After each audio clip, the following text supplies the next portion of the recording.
Donc le yoga de la voix, dans la façon que j'ai aujourd'hui de la pratiquer et de l'enseigner, c'est un ensemble de techniques et de pratiques qui font appel au corps, au mouvement, à la respiration dans un premier temps pour voilà, vraiment aller vers un échauffement et une mise en condition du corps. Et ensuite, évidemment, un travail et des explorations autour de la voix, autour des chants, qui peut prendre plein de formes différentes selon ce qu'on a envie d'explorer et voilà, selon ce que la personne a envie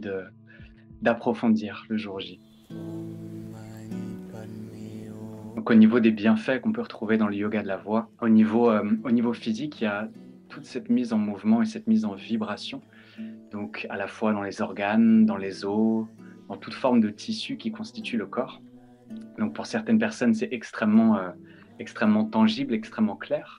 Pour d'autres, c'est plus subtil et ça demande parfois voilà, davantage de pratique pour en prendre conscience. Et on peut sentir assez rapidement un apaisement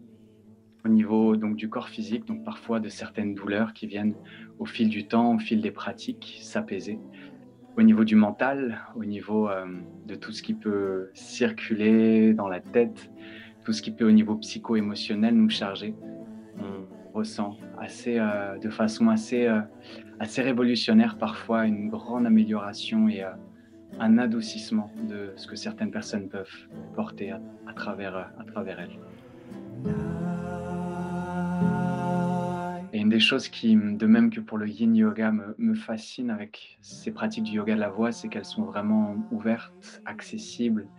et que n'importe qui, selon son background ou son non-background en musique, en théorie, en solfège, peut vraiment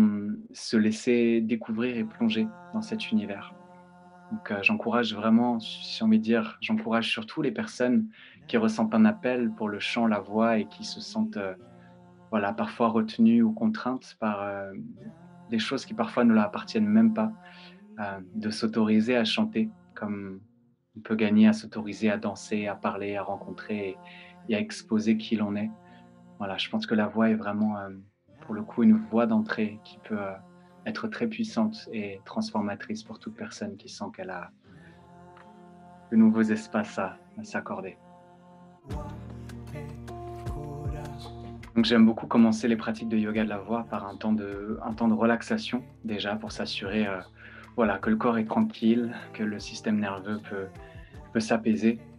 Et de même que pour une pratique de yoga ou de méditation, voilà, qu'on puisse déjà se sentir en sécurité. Et il y a très souvent un temps autour de la respiration, comme je le disais, pour préparer le corps instrument, les poumons, le diaphragme, tout l'espace du bassin et du bas-ventre. Et dans un dernier temps, voilà, on part dans cette pratique vocale qui peut prendre différentes formes. Et certaines pratiques sont, je dirais, plus méditatives, plus intérieures, où on pourra aller fermer les yeux et de façon généralement accessible et assez simple, se laisser porter par la consigne, par la proposition. Et d'autres pratiques vocales, parfois viennent chercher quelque chose de plus yang, de plus dynamique, de plus feu, parfois avec un tambour, parfois avec un groupe entier, et une approche que je peux voir un peu plus chamanique. Et voilà, là aussi, selon les besoins, les envies, ce que la personne a envie d'explorer, il y a plein de portes d'entrée. Le yoga de la voix peut se pratiquer seul, chez soi, et c'est ce qui en fait un outil d'autonomie et d'exploration personnelle. Euh, Ce que j'aime beaucoup, évidemment, c'est le proposer en groupe, parce qu'on peut entendre les autres personnes, on peut se laisser inspirer par voilà, l'improvisation, le cœur et l'ensemble qui se crée au cours d'un atelier. Et pour autant, j'aime énormément le pratiquer seul, parce que certains jours, on a envie voilà, d'être, je dirais, plus tranquille avec ses sensations, avec sa voix, avec les besoins du moment. Donc voilà, c'est une pratique qui peut absolument se faire seule, en autonomie, et dans la façon que je suis en train de créer le programme aujourd'hui, ça va être quelque chose qui pourra se suivre aussi bien par des vidéos, donc en regardant l'écran, le téléphone, ou avec certaines pratiques qui se feront uniquement avec de l'audio, donc où les personnes pourront s'affranchir de quelque chose de trop visuel pour, voilà, vraiment comme en méditation, comme dans un yoga nidra ou une méditation guidée, fermer les yeux et se laisser guider pour chanter. en yoga de la voix, ou en tout cas dans la façon que j'ai de la partager aujourd'hui, les chants que je propose vont énormément des mantras. Étant formé au yoga, je suis très sensible à cette approche qui nous vient de l'hindouisme. Donc une grande base, on va dire, qui vient des mantras. Et je suis de plus en plus en train de m'ouvrir aux Ikaros, aux chants sacrés et médecine qui viennent de l'Amérique du Sud, des chants qui sont utilisés lors de rituels notamment et qui ont la particularité d'aider aux expansions de conscience et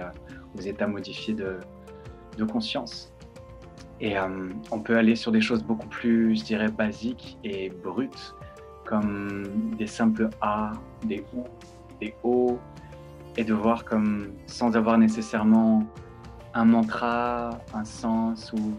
une profondeur autour de la signification du son, on peut aller chercher malgré tout énormément de profondeur dans ce que la vibration peut amener sur les différents plans. Et on a de la chance d'avoir voilà, le chant des voyelles, les kototama qui nous viennent du Japon. Et c'est finalement de plus en plus une pratique hybride que je m'autorise avec le temps, l'expérience et les rencontres à voilà, enrichir de ce qui, à mon sens, apporte à la personne qui a envie de chanter. J'ai envie de dire qu'on peut faire du yoga de la voix sur n'importe quel type de son, de chant, quelle que soit la langue, quelle que soit l'origine. Et évidemment, comme je le disais, on a cette base immense que sont les mantras à travers le monde. Et pour autant, je pense qu'à partir du moment où on chante en conscience, en présence, qu'on s'offre cette bulle, cet espace, ce moment pour soi, on peut dire qu'on rentre dans un espace sacré de pratique et de cadeaux qu'on se fait. Donc, ça peut parfaitement être Beyoncé qui nous fait rentrer dans cette connexion, cette plénitude et ce plaisir d'être et de vibrer. Donc, tout peut être du yoga de la voix. Il m'arrive souvent qu'on me demande si on peut chanter, même lorsqu'on a la sensation de chanter faux ou de chanter mal. Et je trouve que la pratique du yoga de la voix est d'autant plus une opportunité de recalibrer, parfois de réécrire et même de reprogrammer les croyances qu'on peut avoir vis-à-vis de sa voix et finalement vis-à-vis de soi et de ce corps instrument que l'on a tous. Et de même que j'enseigne le yin yoga avec toujours cette intention de il n'y a pas d'esthétique à atteindre, il n'y a pas de posture parfaite à réaliser. J'aime vraiment approcher et partager la pratique du yoga de la voix avec cette idée que c'est bien plus une expérience personnelle, intérieure et vibratoire que quelque chose qu'il faudrait réussir à bien faire pour impressionner qui que ce soit à l'extérieur. Donc, j'aide autant que possible, ou en tout cas, je rappelle aux pratiquants de yoga de la voix d'approcher cette pratique avec beaucoup de bienveillance et d'amour de soi. Et je pense que c'est peut-être avant tout le cœur de cet enseignement. Donc on a la chance aujourd'hui d'être dans une ère où les neurosciences sont en train de nous aider à faire des découvertes extraordinaires et notamment de faire des ponts, des liens et des confirmations de ce que les chamans, les yogis et les sages depuis des millénaires ont fait comme découverte. Et notamment donc en termes d'effets sur le cerveau, le simple fait de chanter, donc d'avoir les cordes vocales qui se mettent en activité, va avoir un lien sur le nerf vague qui est lié à tous nos organes principaux, pas tous, mais en tout cas une grande partie. Et de la même façon, va induire un état de relaxation globale dans le corps.